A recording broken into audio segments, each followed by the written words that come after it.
Oh, mga pop-ups, this is day 3 ng iniwan ng paru-paro. Ano nga bang nagbago sa kanya? So ngayon, since umaga naman, mas nagpo-focus yung camera. Ganun pala yan.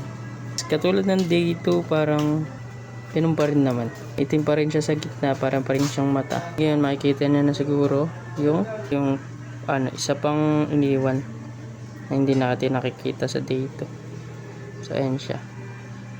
So napapansin rin natin na nagkakaroon na ng dahon. Siguro sila yung nagmamagic para magkaroon ng dahon ulit. So ito yung isa. Lapit lang natin. Ayan. So kung mapapansin nyo, nakikita nyo na ngayon yung itim niya sa gitna. No? Kakaroon na rin ng dahon. Pinubuhay yata nila yung kalamansi. Galing. So yun lang yung update natin for day 3. Follow for day 4.